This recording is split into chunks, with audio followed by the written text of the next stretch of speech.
Assalamualaikum warahmatullahi wabarakatuh. Perkenalkan, nama saya Ronald Kurniawan.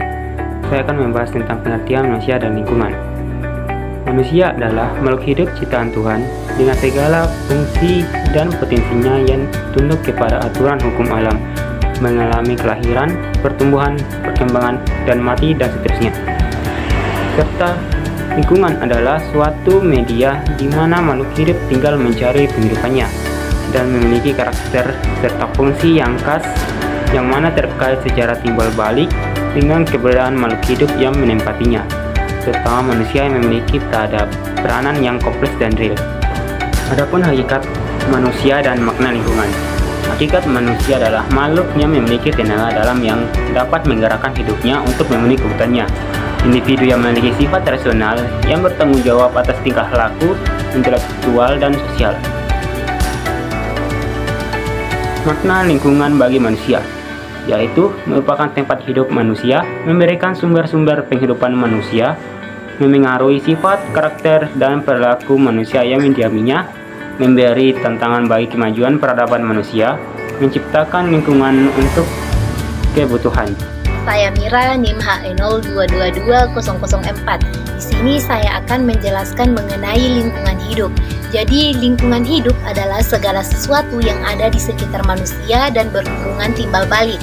Lingkungan hidup pula adalah sistem yang merupakan kesatuan ruang antar komponen biotik dan abiotik. Jadi, apa sih komponen abiotik dan biotik itu?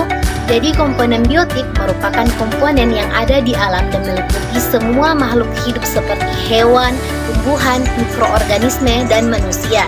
Adapun unsur biotik berdasarkan kemampuan mendapatkan makanan dibagi menjadi 3. Yang pertama ada autotrop yang disebut juga sebagai produsen karena dapat membuat makanan baik untuk diri sendiri maupun untuk organisme lain. Yang kedua ada heterotrop disebut juga sebagai konsumen karena mendapatkan makanan dari autotrop atau pemakan sesama heterotrop dan tidak dapat membuat makanan sendiri. Yang ketiga ada dekomposer yang disebut juga sebagai pengurai karena bertugas menguraikan sisa-sisa makhluk hidup yang sudah mati menjadi senyawa anorganik sehingga dapat menyuburkan tanah. Selanjutnya ada komponen abiotik merupakan komponen penyusun ekosistem yang terdiri dari benda-benda tak hidup. Adapun unsur-unsur dari komponen biotik yang pertama ada tanah. Tanah merupakan tempat tumbuh bagi tumbuh-tumbuhan dan tanah merupakan tempat tinggal manusia dan hewan. Yang kedua ada udara. Udara merupakan lingkungan yang berbentuk gas dan di dalam udara terkandung berbagai zat. Di antaranya ada nitrogen, oksigen, dan karbon dioksida. Yang ketiga ada air. Air merupakan komponen yang sangat penting untuk menunjang adanya kehidupan karena sekitar 80-90% tubuh makhluk hidup itu tersusun oleh air. Yang keempat ada cahaya atau matahari. Matahari merupakan sumber energi terbesar bagi makhluk hidup di bumi dan tumbuhan memanfaatkan cahaya matahari secara langsung dalam fotosintesis, sedangkan hewan dan manusia memanfaatkan cahaya matahari melalui tumbuhan dan produsen lain. Yang terakhir ada suhu. Suhu lingkungan sangat mempengaruhi makhluk hidup. Kenapa? Karena makhluk hidup rata-rata dapat bertahan hidup pada kisaran suhu 0 sampai 40 derajat Celcius dan suhu ideal bagi kelangsungan makhluk hidup sekitar 27 derajat Celcius. Perkenalkan, nama saya Sylvia Mustafa, pemateri selanjutnya. Baik, saya akan melanjutkan materi tentang pengaruh manusia terhadap lingkungan, penggunaan sumber-sumber alam. Pengaruh manusia terhadap lingkungan. Manusia dapat mempengaruhi lingkungan karena manusia makhluk dominan di muka bumi ini sehingga seluruh kegiatan manusia akan mengakibatkan perubahan lingkungan di sekitarnya. Manusia sedikit demi sedikit mulai menyesuaikan diri pada alam lingkungan hidupnya. Perubahan alam lingkungan hidup manusia tampak jelas di kota-kota dibandingkan dengan di hutan rimba di mana penduduknya masih sedikit dan primitif. Perubahan alam lingkungan hidup manusia akan mempengaruhi baik secara positif ataupun negatif. Berpengaruh bagi manusia karena manusia terdapat keuntungan dari perubahan tersebut. dan pengaruh tidak baik karena dapat mengurangi kemampuan alam lingkungan hidupnya untuk menyokong kehidupannya.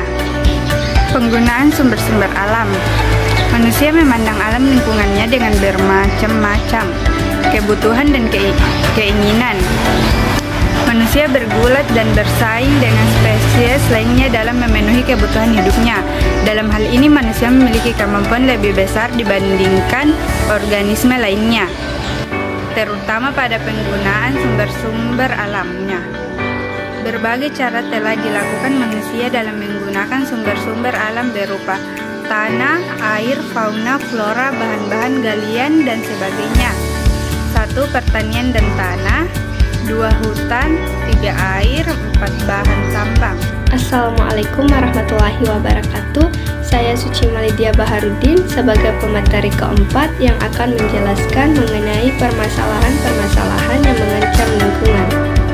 Permasalahan-permasalahan yang mengancam lingkungan. Yang pertama, perkembangan penduduk. Semakin bertambah banyak penduduk, maka kerusakan lingkungan juga semakin besar. Berbagai dampak atau akibat yang timbul akibat dari banyaknya jumlah penduduk, di antaranya ketergantungan manusia terhadap sumber daya alam yang sangat tinggi. Manusia berusaha memenuhi kebutuhan hidupnya baik untuk pangan, sandang, dan papan. Tetapi ketersediaan sumber daya alam atau SDA yang terbatas menjadi masalah dalam pemenuhan kebutuhan manusia yang terus bertambah. Dengan berupaya memenuhi kebutuhan hidupnya, manusia melakukan deforestasi dan alih fungsi lahan yang semula merupakan lahan hutan berubah menjadi area pertanian atau perkebunan. Permasalahan kedua, pemanasan bumi. Proses efek rumah kaca terjadi ketika atmosfer membentuk selubung yang menghalangi radiasi panas matahari yang dipantulkan bumi sehingga tidak dapat terlepas ke atmosfer, sehingga mengakibatkan suhu udara meningkat. Dampak yang timbul akibat adanya efek rumah kaca salah satunya telah dideteksi oleh para ilmuwan bahwa ketebalan rata-rata es kutub utara menyusut 40%. Hal ini dapat menyebabkan naiknya permukaan air laut yang dapat mengancam kehidupan generasi manusia di masa yang akan datang. Permasalahan yang ketiga, pencemaran udara. Sebagian besar industri dan transportasi menggunakan energi fosil sebagai sumber energinya, seperti batu bara dan bahan bakar minyak. Pada pembakaran bahan bakar fosil melepaskan gas-gas ke udara sehingga menimbulkan polusi udara, antara lain karbon, sulfur, dan nitrogen. Persoalan-persoalan yang ditimbulkan oleh pencemaran udara adalah penyakit pernapasan, tercemarnya daun-daun, sungai-sungai, serta kerusakan hutan dan pertanian. Permasalahan yang keempat, polusi air. Meskipun air dibutuhkan dan ketersediaannya yang terbatas, tetapi manusia juga tetap tidak menyadari betapa pentingnya air karena masih banyaknya terjadi pencemaran air yang mengakibatkan kualitas air menjadi kurang baik di Indonesia. Seperti manusia telah lama menganggap bahwa lautan yang luasnya 80% dari luas bumi ini dapat menjadi tempat membuang limbah seperti sampah dan tumpahan minyak. Polusi air juga berasal dari aktivitas manusia dari industri, melewati pipa-pipa atau bocoran dari pipa-pipa dan tangki penyimpanannya. Air tercemar dapat juga berasal dari pertambangan ketika rembesan air melarutkan dan tercemar zat-zat kimia sisa proses produksi dan sisa galian. Baik, adapun usaha-usaha yang dilakukan pemerintah untuk meningkatkan produksi hutan, antara lain yang pertama, melarang penebangan kayu tanpa adanya izin dari pemerintah atau Departemen Kehutanan. Yang kedua, yaitu mencabut izin perusahaan HPH yang melanggar peraturan. Yang ketiga, menebang hutan secara selektif. Yang keempat, melakukan peremajaan tanaman. Terus yang kelima, melakukan rehabilitas dan reboisasi yang rusak. Dan yang keenam, yang terakhir, yaitu melakukan penanaman di lahan yang krisis.